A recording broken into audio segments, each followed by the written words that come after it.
Welcome back to Nowhere Fast Garage.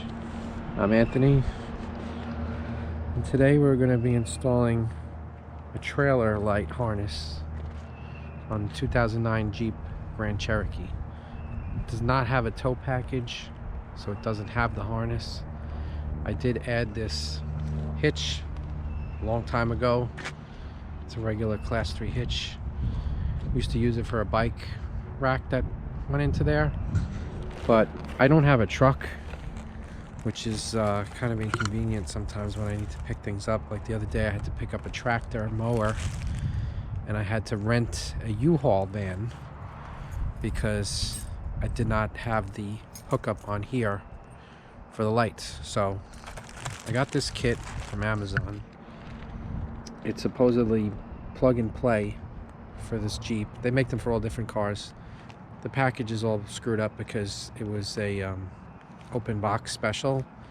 So the regular price was about $30. This was $12.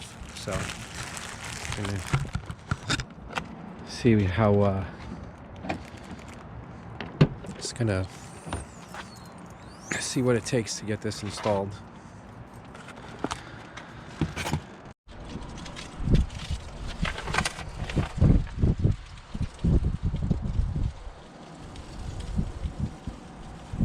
You gotta take out both the taillight houses. These little push pins. Hold them in, you just kind of pry them out with the screwdriver. This is how you have to change the bulbs. The bulbs go out. I've done that several times over the years.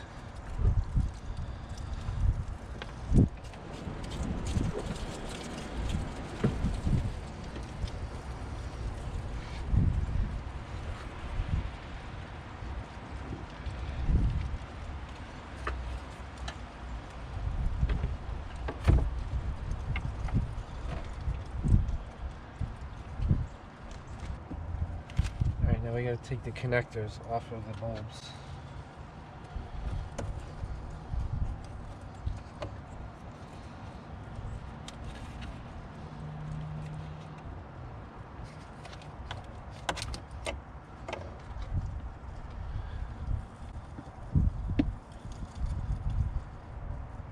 It's like just the main bulb, not the reverse light.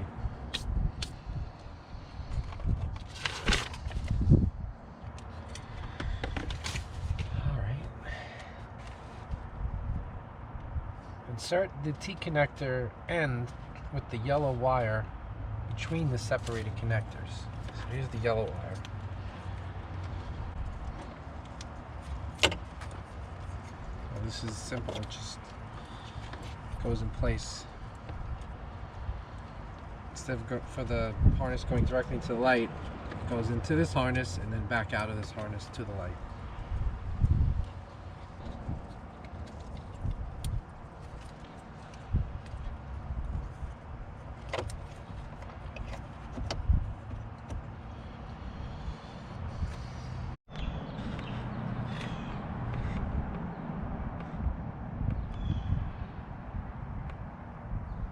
Now you got to stick the harness down behind the bumper.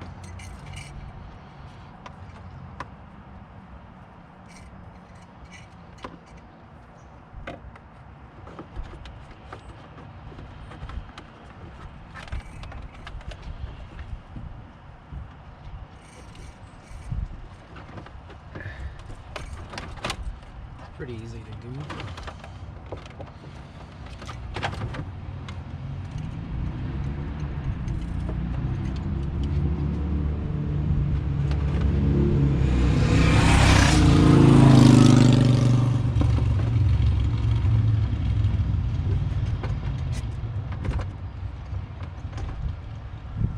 Alright, now we gotta go to the passenger side. The white and green says to route it along the back side of the bumper and then up through the opening on the other side. One of these grabber deals. See how that works.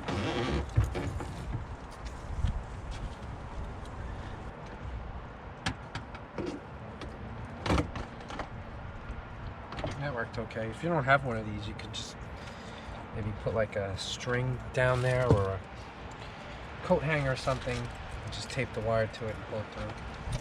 Repeat on this side, remove the light connector. There we go.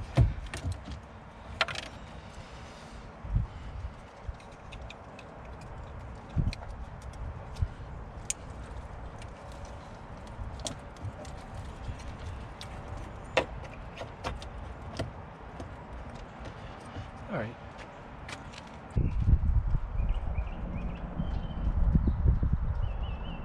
Now what? It's all plugged in. It's like a sandstorm out here. Gotta love the spring weather in New York.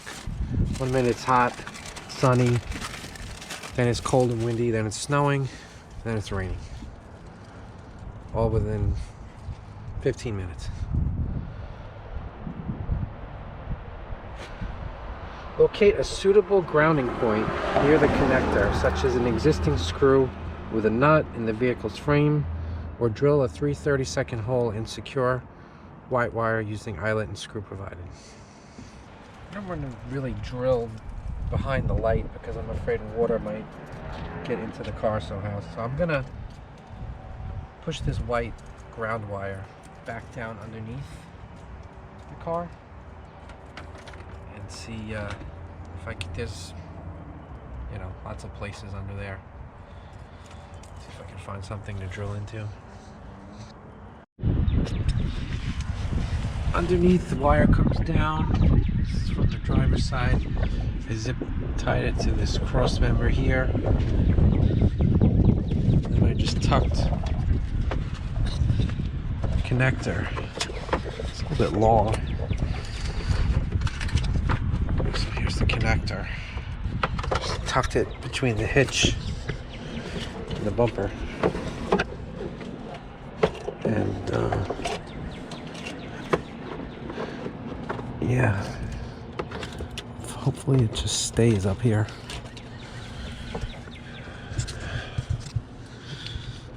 I don't know, I might zip tie this to something too, just so it doesn't start hanging down. And then here's the hole I drilled for the ground. I just used a self-tapper.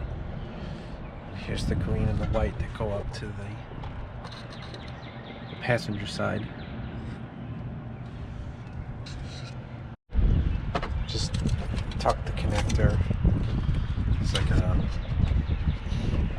tab, plastic tab right here. You can just kind of wedge the wire between the tab.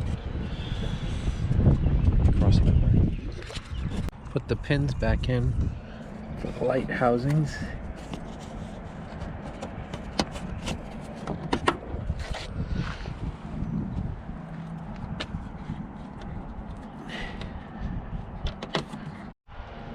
I don't have a trailer to plug that in and test it, but at least the lights on the car are working, so that's a good sign.